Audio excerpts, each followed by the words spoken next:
अगर बात guys conditioning की हो तो Hardy its body builders like Samson for breakfast. एक नैटी हार्डी, एक ऑफ गियर हार्डी, एक काफी टाइम से कुछ भी यूज नहीं करता वो हार्डी भी मसल मेच्योरिटी में, मसल हार्डनेस में, मसल ग्रेनीनेस में और कंडीशनिंग में, इन सभी एस्पेक्ट्स में डेरेक और सैमसन को बीट कर देगा। अब वीडियो है निक का और बात हो रही है हार्डी की, तो ये बात आपको थोड़ी सी कंफ्यूजिंग तो लगी होगी, राइट? तो ऐसा नहीं है गाइस, चलिए स्टार्ट से बात करते हैं ताकि सब लोगों को सब चीजें क्लियरली समझ में आए। निक के जीतने पर भी सिर्फ हमें 1 पॉइंट का डिफरेंस दिखा प्री जजिंग में और 1 पॉइंट का डिफरेंस दिखा फाइनल्स में निक और मार्टिन के बीच में, जबकि गैप इतना ज्यादा ह्यूज था गाइस कि मतलब बिल्कुल ही नाइट एंड डे वाला डिफरेंस था। अब देखो, इस चीज से एक चीज समझ में आती है, this means only one thing, they want aesthetics over everything, shape over everything. चाहे आप उतने कंडीशन ना हो, चाहे आप सॉफ्ट साइड पर हो, चाहे आप उस तरह से सेपरेशन नहीं दिखा रहे हो, बट उसके बाद भी it's a different era, different body building universe. एक तरह से ना चीजें दोबारा से रीसेट हो रही हैं। मतलब कुछ लोग कमेंट में ये बोल रहे हैं कि निक को मार्टिन ने साइड चेस्ट पोज में बीट करा है। मतलब आप समझ सकते हो इस कमेंट का मतलब, निक का साइड चेस्ट पोज का आप जानते हो कितना डेडली पोज है ये। आप खुद देखो यहाँ पर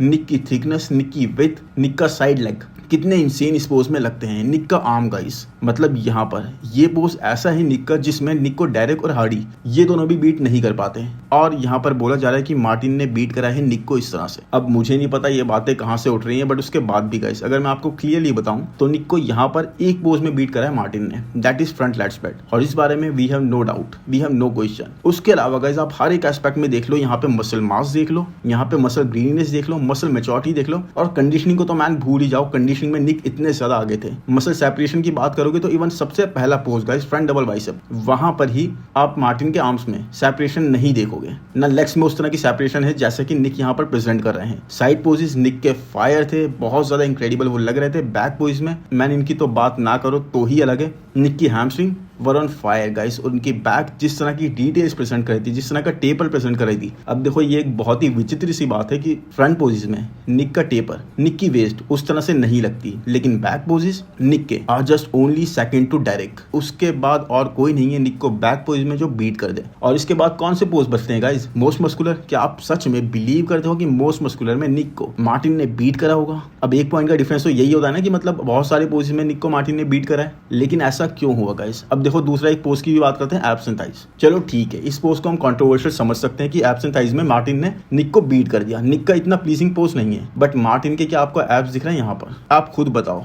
आप खुद सेंसिबल हो गाइस। आप स्कोर कार्ड पे मत जाओ, स्कोर कार्ड में कई सारी चीजें हमें दिखती हैं जिसके बारे में बहुत बार हम बात करते हैं, और बहुत बार रॉबरी वाली चीज निकल कर सामने आती ही है। यहाँ पर उस बारे में बात नहीं होगी, यहाँ पर सिर्फ और सिर्फ स्कोर कार्ड के बारे में बात हो रही है। तो इतनी सारी चीजें होने के बाद भी there was only 1 point difference. तो यहाँ पर IBB made a statement, not Nick Walker. Nick आए थे स्टेटमेंट बनाने, लेकिन स्टेटमेंट पता है किसने बनाया? आईबीबी ने। IBB were ready. जो भी बंदा इन्वेस्ट करता है, आप लोगों में से जो भी मेरा फॉलोवर इन्वेस्ट करता है या व्यूवर इन्वेस्ट करता है, वो लोग जानते हैं कि there is always a cycle. हर चीज में साइकिल फॉलो करती है। डिप्रेशन पीरियड हो गया, बूम पीरियड हो गया, bull market, beer market, happiness, sadness. तो हर एक चीज में गाइस यही साइकिल फॉलो होती है और यही रिपीट होती है। कभी हम किसी जोन में होते हैं, कभी हम साइकिल के किसी और पार्ट में होते हैं। सो अनफॉर्चुनेटली गाइस इस वक्त निक एक ऐसे पार्ट में है जहां पर शेप और फ्लो दोनों ही एक कमबैक कर रहे हैं। साइकिल के हम उस जोन पे आ चुके हैं जहां पर ये दोनों चीजें ना वापस आ रही हैं।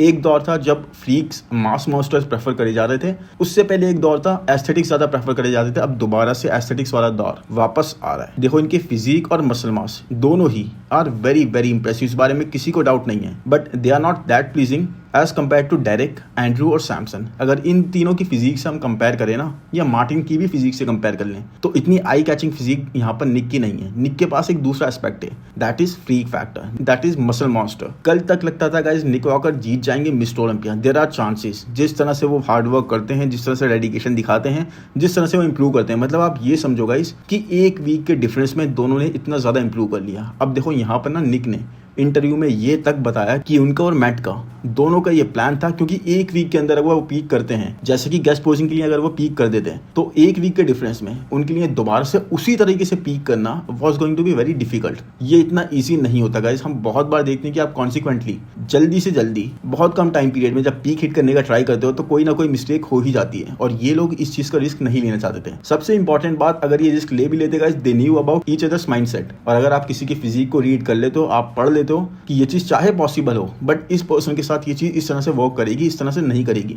तो इज़न्ट इट स्मार्ट कि आप उस चीज़ को उसी तरीके से टैकल करो, उसी तरीके से हैंडल करो, जो आपको पता लग जाए कि भाई ये खाऊंगा तो मेरा पेट खराब ही होना है, तो आप उस चीज़ को अवॉइड करोगे, राइट? या फिर आप सोचोगे नहीं यार खा लेता हूँ, बाद में देखूंगा, क्या पता इस बार हो जाए। आप ऐसी मिस्टेक नहीं करोगे। एटलीस्ट निक तो इस तरह की मिस्टेक नहीं करना चाहते, और मैट जेनसन भी अपने एथलीट्स के साथ ऐसी मिस्टेक नहीं करना चाहते। और निक उनके एक one of the best athlete हैं, जो उनके बहुत ही क्लोज हैं, बहुत लंबे टाइम से ये लोग वर्क करते आ रहे हैं साथ में। तो इन्होंने यही एक अप्रोच फॉलो करी और रिजल्ट आप लोगों के सामने है। निक का एक harder, dryer, Grenier version which was undeniable, जिसने उनको न्यूयॉर्क प्रो जीत के दिया। बट साथ में गाइस, जो मैं आपसे बोल रहा था, कल तक लगता था कि निक वॉकर जीत जाएंगे, बट अब मैन बॉडी बिल्डिंग एक दूसरे ही शेप, दूसरी साइड चली गई है, जहां पर लोग मेहनत करके मसल मैच्योर बनाएं, बहुत ज्यादा हार्ड वर्क करके वो ग्रीननेस पैदा करें अपने अंदर। लेकिन उसके बाद क्या होगा? कोई नया अच्छे शेप वाला आएगा और जीत जाएगा, चाहे वो ग्रीननेस ना हो उसके पास, चाहे वो मसल मैच्योरिटी ना हो उसके पास। यहाँ पर देखो ना, मार्टिन के पास मसल मैच्योरिटी थी, मसल ग्रीननेस थी, वो मसल मास थी,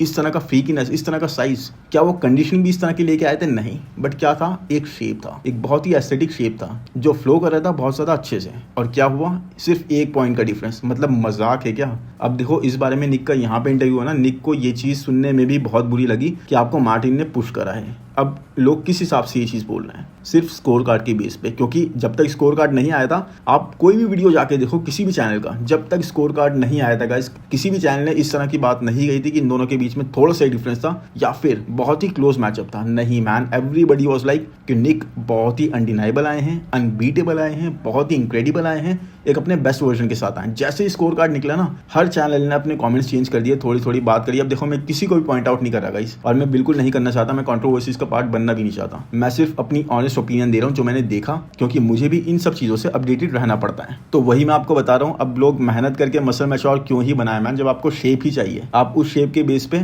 उस बॉडी बिल्डर को या तो पुश कर सकते हो या फिर उसके आगे आ सकते हो। हार्डवर्क उस तरह से रेस्पेक्ट नहीं करा जाएगा, उस तरह से आपके सीजन करे वो मसल रेस्पेक्ट नहीं करे जाएंगे। अब देखो, वही है, कल तक लगता था निक वॉकर जीत जाएंगे ओलंपिया, बट अब तो मैन मेरे थॉट्स डेफिनेटली इस बारे में डिफरेंट हो गए हैं। क्या मैं ये बोल रहा हूँ कि निक डिजर्व नहीं करते? नो मैन, मेरा मतलब बिल्कुल भी ये नहीं है। मेरा मतलब सिर्फ ये है कि अब उनके जीतने के चांसेस बहुत कम लगते हैं मुझे इस वक्त, चाहे वो न्यूयॉर्क प्रो जीत गए उसके बाद भी। Let's talk about it in details, examples के साथ, ठीक है? तो let's go a little backwards. 2023 mister Olympia. अब बताओ गाइस खुद ही यहाँ पर कि हार्डी और डेरेक में से कौन ज्यादा बेटर बॉडी बिल्डर है, कौन ज्यादा बेटर मसल मैच्योरिटी कैरी कर रहा है, कौन ज्यादा बेटर मसल ग्रेननेस कैरी कर रहा है, कौन ज्यादा कंडीशन है और कौन ज्यादा मसल हार्डनेस के साथ यहाँ पर है। और एक चीज मुझे लास्ट में ये भी बता देना कि किसके मसल सॉफ्ट साइड पर यहाँ पर विजिबल है। जवाब आपको पता है guys, but who was chosen? किसको चुना गया यहाँ पर? डेरेक को। यस, जिनके पास नए नए मसल थे, उस तरह से सॉफ्टनेस कैरी। अब मैं डेरेक का हेटर नहीं हूँ गाइस, आप लोगों को ये समझना होगा, क्योंकि जो डेरेक को फॉलो करते हैं, उनको पसंद करते हैं, एब्सोल्युटली मैन, उनका शेप, उनका हार्डवर्क, उनके वर्क एथिक्स आर इनसेन। मैं इन चीजों को बहुत ज्यादा पसंद करता हूँ। लेकिन ओपन बॉडी बिल्डिंग में एक्चुअल में गाइस, मैं भी आप सब लोगों की तरह ही उस चीज को अप्रिशिएट करूंगा जो कि बहुत टाइम से मैंने आई थिंक अपने बचपन में अप्रिशिएट होते हुए देखी है। वो है कंडीशनिंग,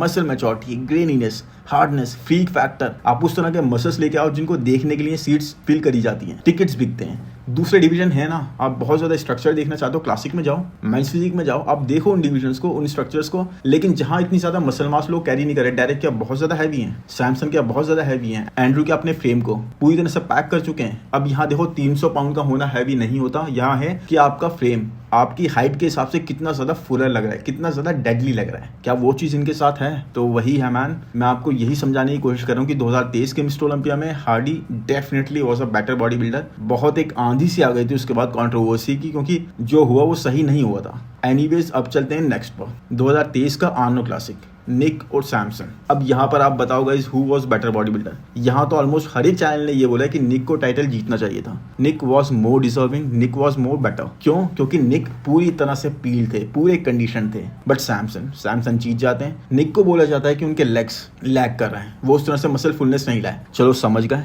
लेकिन कंडीशनिंग की कोई वैल्यू नहीं है, ग्रेननेस की कोई वैल्यू नहीं है, मसल हार्डनेस की कोई वैल्यू नहीं है, और साथ में गाइस आपके एफर्ट्स की, मसल मैच्योरिटी की कोई वैल्यू नहीं है। यहाँ पर सैमसन जो सॉफ्टर साइड पे है, उस तरह की कंडीशनिंग नहीं दिखा रहा है, उस तरह की बैक प्रेजेंट नहीं कर रहा है, उस तरह से पील नहीं आया, इतना एफर्ट्स करके नहीं आया, इतना कार्डियो करके नहीं आया, उनको टाइटल दे दिया जाता है। चलो भाई ठीक है, यहाँ पर भी समझ गए। यहाँ पर अब तक देखो दोनों एग्जाम्पल्स में, बोथ प्लेसेस, दोनों के पास क्या है? बेटर फ्लो और बेटर शेप। अब देखो इसके बाद और आगे चलते हैं। Mister Olympia, even men's physique guys, इस साल का मेंस फिजिक कौन जीतता है? एक बैलेंस शेप गाय, यस। कौन जीता? Ryan Terry. या फिर एक डोमिनेंट बैक जीती। मतलब एरिन पर ये लोग इस तरह से टर्न कर गए जैसे कि कोई बात ही नहीं है। ठीक है भाई, एरिन का एक मसल दूसरों को डिस्प्रपोर्शनल बनाता है, ओवर पावर करता है, बट क्या ये चीज पिछले 1.5-2 साल से, जब से वो टाइटल की रेंज चला रहे थे, तब से नहीं थी? एकदम से क्या हुआ कि इनके बिल्कुल मसल डिस्प्रपोर्शनेट लगने लगे और इनको अपर चेस्ट इंक्रीज करने की, डेवलप करने की जरूरत पड़ने लगी। अब देखो यहाँ पर मैं रायन के बिल्कुल अगेंस्ट नहीं हूँ। रायन टोटली वॉज डिजर्विंग, बहुत अच्छी कंडीशन लेकर आए थे, सेकंड टू नन, बहुत ही बैलेंस फिजिक, बहुत ही एस्थेटिक फिजिक। मैं खुद बोलता हूँ एक बीच बॉडी कैरी करते हैं, बट यहाँ पर इस तरह से डिनाई कर देना एरिन को, जो कि इतने टाइम से आप खुद ही उठा रहे हो। ये कमियां तो पहले से थी ना कि अपर चेस्ट नहीं था इनका, आपने इस तरह से कर दिया, कायरून सिंह को हरवा दिया उसके पहले। तो आप समझ जाओ यहाँ पर भी चीजें सीधे सीधे पूरे एक बैलेंस और शेप की तरफ ही जा रही थी। एक तरह से टाइट्स गाइस चेंज होने स्टार्ट हो गई थी। उसके बाद आता है 2023 का mister Olympia, Keone Pearson versus Shaun Clarida. अब देखो यहाँ पर, डू यू रियली थिंक कि Shaun had such a heavy bubble cut, जिसके बारे में बहुत ज्यादा बात करी गई? क्या muscle maturity, pound to pound fullness जो बोला जाता है, मिनी रॉनी कॉलमैन जो बोला जाता है,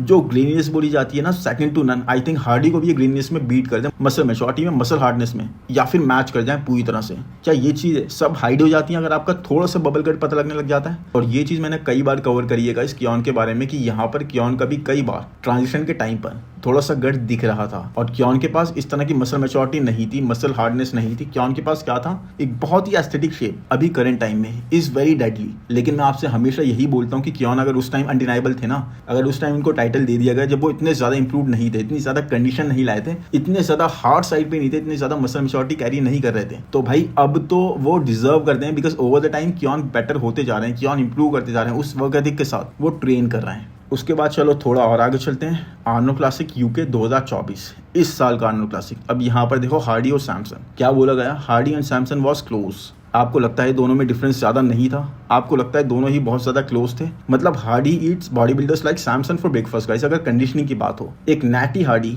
कंडीशनिंग में सैमसन और डेरेक दोनों को बीट कर देंगे, मसल हार्डनेस में भी बीट कर देंगे, मसल ग्रेननेस में भी बीट कर देंगे, मसल मैच्योरिटी में भी बीट कर देंगे। अब देखो इस बात को आई थिंक आप में से 100 में से 95 लोग अग्री करेंगे, जो 5 नहीं करेंगे भाई मैं कुछ नहीं कह सकता, आपकी अपनी ओपिनियन है और आप हो सकता है सही हो सकता है 95 लोग गलत हो, लेकिन मैं तो एक्चुअल में इस चीज को बिलीव करता हूँ बिकॉज हमने देखा है ऐसा। अभी नैटी थे हार्डी, कुछ यूज नहीं कर रहे थे, उसके बाद भी किस तरह के फाइबर्स वो प्रेजेंट कर रहे थे, जो कि डेरेक और सैमसन अभी ऑन गियर होने पर भी प्रेजेंट नहीं कर सकते, और इस बारे में कोई डाउट नहीं है गाइस। तो एक तरह से ना चीजें बहुत ज्यादा एस्थेटिक्स की तरफ ही जा रही हैं, जहां पर सैमसन एस्थेटिक है और हार्डी थोड़ा सा भी लैक करेंगे ना कंडीशनिंग में। अगर 100 की जगह 99 आ गए, तो अगर सैमसन कंडीशन नहीं है, सॉफ्टर साइड पर है, वाटर होल्ड कर रहे हैं, या फिर उस तरह से muscle fullness, muscle hardness carry नहीं कर रहा है, उसके बाद भी वही फेवर करे जाएंगे। अब ये सब चीजें मैं आपको क्यों बता रहा हूँ, चलो इन सब चीजों के पीछे के रीजन को जानने से पहले एक चीज मैं और आपको बता देता हूँ। निक वॉकर, हमेशा ना इनके फ्रेम को बोला जाता है कि मैक्स आउट हो गया है, अब और नहीं इंक्रीज हो सकता, अब और नहीं बड़ा हो सकता, अब और मसल मास कैरी नहीं कर सकता। हर एक बार बोला जाता है कि कोई इंप्रूवमेंट का स्कोप नहीं है, हर एक यूट्यूबर ये बोलता है। एंड उसके बाद भी गाइस निक हमेशा हर 2-3-4 महीने में आते हैं मोर एडिड मसल मास के साथ, मोर डिटेल्स के साथ, हर एक time guys. Incredible work ethic, even अपनी वेस्ट को गाइस ये इंप्रूव करने का पूरी तरह से ट्राई कर रहे हैं। और यहाँ पर आप देख सकते हो न्यूयॉर्क प्रो में गाइस अपनी वेस्ट को इन्होंने पूरी तरह से पूरे एफर्ट्स डाले हैं कंट्रोल करने के लिए। तो हार्डवर्क क्या अप्रिशिएट नहीं होना चाहिए? चलो हार्डवर्क भाई, मैं ये नहीं कह रहा कि आप हार्डवर्क को ही अप्रिशिएट करो, दूसरा एस्पेक्ट देखो, मसल मैच्योरिटी देखो, कंडीशनिंग देखो, ग्रेनीनेस देखो, वो शार्पनेस देखो, वो फाइबर्स देखो, प्रेजेंटेशन देखो गाइस। आप स्टेज पर किस तरह से अपनी फिजिक को प्रेजेंट कर रहे हो, किस तरह से आप पोज कर रहे हो, कितना कंट्रोल है आपका अपनी फिजिक पर उस टाइम पर, कितनी सारी चीज़ें देखो, बार बार मैं रिपीट कर रहा हूँ, ये सारी चीज़ें मसल मैच्योरिटी, कंडीशनिंग है, बट ये सब चीज़ें बॉडी बिल्डिंग के एस्पेक्ट में बहुत ज़्यादा ज़रूरी है। और अब आप लोग भी इस चैनल पर अगर बहुत ज़्यादा टाइम से बने हुए ना, तो आप लोग ये चीज़ समझते होंगे। और उसके बाद अगर मैं बताऊँ कि निक ने कितना स्मार्टली प्ले करा कि उन्होंने पीक हिट नहीं करी एक गेस्ट पोजिंग के लिए, जो कि बहुत ज़्यादा कंसर्न होकर लोग कर सकते थे कि भाई मुझे यहाँ पे इतने टाइम बाद देखेंगे लोग और कई सारे क्वेश्चन करेंगे। Last week, people were criticizing you at the guest posing, and I knew, because I'm a bodybuilder myself. Look, I was a big guy. If you eat all day long, you're going to retain water by the end of the day. And I also drove 5-6 hours that same day to get to the. I'm not peaking for a guest posing when the next week is my time. Right. And I knew that, and these other idiots online don't know this because they're not competitors. But के बाद भी इतने सारे meals लेने के बाद भी एक काफ़ी 5 से 6 घंटे ट्रैवल करने के बाद भी इन्होंने पी भी नहीं करा था, मतलब इन्हें टाइम ही नहीं मिला था स्टेज पे चढ़ने से पहले। उसके बाद भी ये स्टेज पर आए, पूरी तरह से अपनी पोजिंग करी, पूरी तरह से अपने जो भी इनको रिस्पॉन्सिबिलिटीज दी गई थी वो इन्होंने उन पर डिलीवर करा। और उसी तरीके से यहाँ पर एक्चुअल में जब इनको पीक करना था, जब रिक्वायर्ड था, जब डिजायर्ड था ये चीज, इन्होंने करी। और उस चीज ने किस तरह से डिलीवर करा, इन्होंने आंसर करा with the package that even Martin या जजेस उनके एस्थेटिक्स को प्रेफर करते हुए भी जजेस डिनाई नहीं कर पाए। बट देख लो एक पॉइंट का डिफरेंस गाइस, जजेस ने ये क्लियर कर दिया है कि भाई निक के चांसेस बहुत कम है। आप बिल्कुल एक न्यू मार्टिन को, जो एक बिल्कुल न्यू है, जो इतनी मसल मास कैरी नहीं करते, जो कंडीशनिंग में डेफिनेटली गाइस बहुत ज्यादा दूर थे निक से, यहाँ पर अब आप एक्चुअल में अगर स्कोर कार्ड को भूल के देखोगे ना पोजिंग, तो आप खुद ये चीज बिलीव करोगे कंडीशन में जमीन आसमान का फर्क। इतने ज्यादा कंडीशन, इतने ज्यादा फुलर फ्रेम के साथ थे यहाँ पर निक, अलग ही लेवल की मैन, अलग ही लेवल की कंडीशन के साथ थे, अलग ही लेवल की मसल मैच्योरिटी कैरी करते हैं। तो कैसे हम मान लें कि एक पॉइंट से यहाँ, अच्छा आप पोज बता दो भाई कौन से पोज में, आप खुद देख लो, साइड चेस्ट पोज देख लो, कितना ज्यादा डिफरेंस है गाइस। क्या नहीं लग रहा आपको यहाँ डिफरेंस? एब्स एंड थाइज देख लो, चलो यहाँ कंट्रोवर्शियल बोल रहे हैं ना, यहाँ पे बोल लो। बैक पोज में आप यहाँ पे कह रहे हो निक को बीट करा गया या फिर मोस्ट मस्कुलर, भाई ठीक है चलो, अगर बीट करा गया एक पॉइंट का डिफरेंस है मान लिया भाई, बट अब क्या, अब पता है क्या होगा, अब टाइलर आएंगे, वो एक्सप्लेनेशन देंगे, और एक्सप्लेनेशन उनका पता नहीं किस तरीके का हुआ इस चीज़ का, क्योंकि यहाँ तो एक्सप्लेनेशन बनता ही नहीं है जिस तरह से फिजिक लग रही है मैन, डिफरेंस इतना वाइड है। अभी निक से ना यहाँ पर इंटरव्यू भी ले रहे डेव कोलंबो, और उन्होंने कुछ इसी तरह बोला कि आपका बीच में डिफरेंस इतना ज़्यादा नहीं था। तो वहाँ पर निक को बहुत बुरा लगा था ये सुनने में, बिकॉज एक्चुअल में डिफरेंस था, बहुत ह्यूज था। और आपके एफर्ट्स को इस तरह कोई बोल दो ना कि एक न्यूबी यानी नया बॉडी बिल्डर आके जो इतनी ज़्यादा वो चीज़ें कैरी नहीं कर रहा, वो आपको पुश कर रहा है, वो आपको बीट कर रहा है, तो वो चीज़ समझ नहीं आती गाइस, ये चीज़ बिल्कुल समझ नहीं आती। अब मैं मार्टिन के बिल्कुल अगेंस्ट नहीं हूँ, बहुत ही इंक्रेडिबल पोटेंशियल वो रखते हैं, बट गाइज अच्छी फिजिक होने के बाद भी, एस्थेटिक्स होने के बाद भी, कंडीशन होने के बाद भी, अगर वो चीज़ उस लेवल की नहीं है, अभी नहीं है, तो क्या उस बारे में हमें बोलना नहीं चाहिए सच? क्या हमें बिल्कुल अंधभक्त होकर बोलना चाहिए कि भाई हाँ ये चीज़ बहुत अच्छी थी, हमेशा अच्छी है और हर किसी को बीट कर सकती है? क्या एक बहुत एस्थेटिक, बहुत ज़्यादा कंडीशन हार्डी को एक कम कंडीशन मार्टिन बीट कर सकता है? मसल मैच्योरिटी में बीट कर सकता है, ग्रेनीनेस में बीट कर सकता है, सेपरेशन में बीट कर सकता है? जवाब आपके सामने है, जब आप समझ जाओ, स्कोर कार्ड पे जाओ या फिर मेरी बातों पे या फिर अपनी एक ओपिनियन बनाओ, लेकिन आपको समझना चाहिए बॉडी बिल्डिंग इस वक्त एक दूसरे मोड़ पर है, सर्कल पूरी तरह से टर्न हो चुका है, और इस वक्त फ्रीक्स का, मास मास्टर्स का इतना स्कोप नहीं है जितना कि एस्थेटिक्स का है। देखो डायरेक्ट सॉफ्ट आते हैं, अच्छा खासा उन्होंने मसल मास ऐड कर लिया, उसके बाद भी क्या he is a mass master?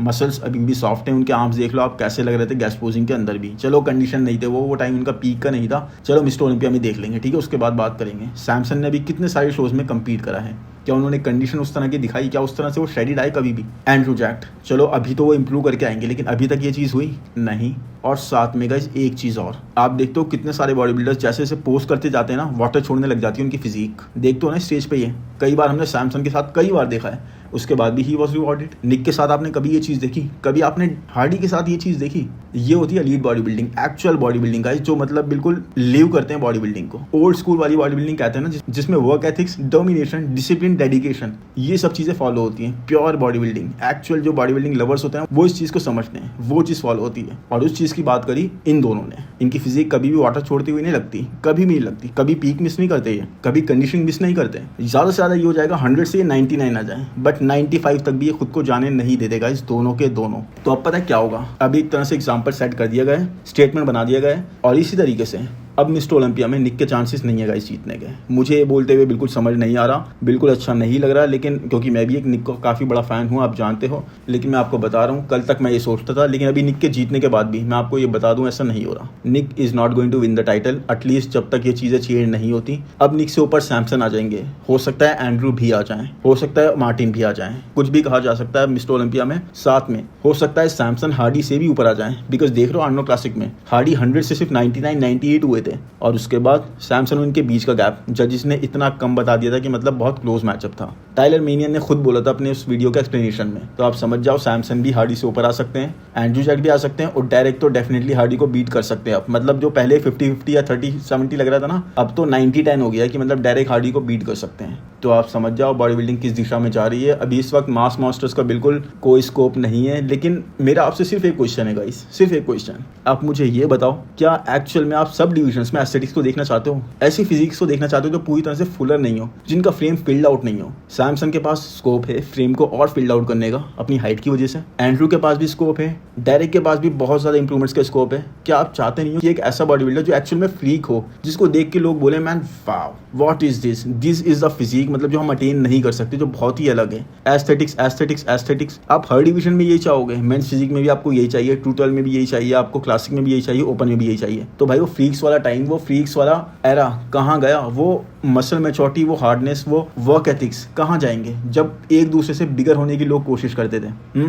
आपको याद है ना मार्कस रॉयल का वो वीडियो, जब उनको बोल दिया गया था कि you are not big enough, Markus Ruhl को बोल दिया गया था कि आप बिग इनफ नहीं हो। आप समझ लो ये चीज, इसका मतलब उनके लिए और मोटिवेशन एक स्टेटमेंट कि आपको और ज्यादा बिगर होना है। मार्कस रॉयल जो आई थिंक अब तक के सबसे जाइगेंटिक, सबसे बड़े मास मास्टर रहे, उनको ये बोल दिया गया। क्या अब ऐसा बोला जाएगा? अब तो आप ऐसे फ्रेम्स को चुन रहे हो जो कि पूरी तरह से फुलर भी नहीं है, और एक्चुअल में जो मसल मास कैरी करना चाहते हैं, पाउंड टू पाउंड खुद को अपने फ्रेम को बिल्कुल एक्सपोज करना चाहते हैं हर एक इंच ऑफ मसल मास से, आप उनको बिल्कुल स्कोप नहीं दे रहे हैं, आप उनके एफर्ट्स को अप्रिशिएट नहीं कर रहे हैं, आप कंडीशनिंग को अप्रिशिएट नहीं कर रहे हैं, आप साथ में मैन मसल मैच्योरिटी को अप्रिशिएट नहीं कर रहे हैं। तो आप बताओ क्या आप ऐसे लोगों को देखना चाहते हो, या फिर आप चाहते हो कि एक वही एरा दोबारा वापस आ जाए जब मास मास्टर्स एक से एक बड़े बड़े होते थे, उस पर वो पील आते थे, उस पर वो कंडीशन आते थे, और उस पर वो ट्राई करते थे अपना बेस्ट वर्जन लाने का, अपने गट को कंट्रोल करने का, अपनी बैक को डेवलप करने का, अपनी हैमस्ट्रिंग को बिल्कुल पील करने का, हद से ज़्यादा कार्डियो करते थे। अब मैं आपको ये वीडियो दिखाऊं 4 घंटे बाद, शो को जीतने के 4 घंटे बाद, मैन आपको क्या ज़रूरत है? अभी कोई शो भी नहीं आ रहा, अभी तो आप थोड़ा सा ऑफ टाइम ले सकते हो, राइट? कम से कम चलो एक दिन ही ले सकते हो। He was doing cardio, Nick was doing cardio guys, मतलब 4 घंटे बाद आप समझ लो एफर्ट्स, मोटिवेशन, किस तरह की आग लगी हुई है, किस तरह की आग। सैमसंग के बारे में पता क्या बताया था माइलोस ने, कि मैं उनको पुश करता हूँ कि भाई हार्डी की तरह कार्डियो करो, कितना कितना कार्डियो करते हैं वो, लेकिन सैमसंग अपने आप को इतना पुश नहीं कर पाते, वो करते ही नहीं है। अब चलो अगर नहीं भी कर पाते, इसमें कोई गलत बात नहीं है गाइस, हर किसी को अपनी कैपेसिटी पता होती है, हर चीज़ को पता होता है, हर किसी को पता होता है अपनी एबिलिटीज़ के बारे में। लेकिन जहाँ एक बंदा नहीं कर पा रहा, और जहाँ एक बंदा देखो जीतने के बाद भी, जब उसको कुछ करना ही नहीं है अभी कुछ टाइम तक, सीधे कार्डियो कर रहा है, कोई रीज़न ना होने के बाद भी उस टाइम के लिए, तो आप किसको चूज़ करोगे? ये चीज़ मैं आप पे छोड़ता हूँ। एनीवेज गाइस, आई होप ये डिटेल वीडियो आपको पसंद आया होगा। पसंद आया है तो प्लीज़ लाइक कर दो, चैनल को सब्सक्राइब कर दो, नोटिफिकेशन बेल को दबा दो, कमेंट सेक्शन में ज़रूर बताओ गाइस ये वीडियो आपको कैसा लगा, कैसे लगा आपको, मेरे थॉट्स अपोज भी कर सकते हो, but at least guys be respectful. Anyways मिलते हैं नेक्स्ट वीडियो में, थैंक यू, बाय बाय।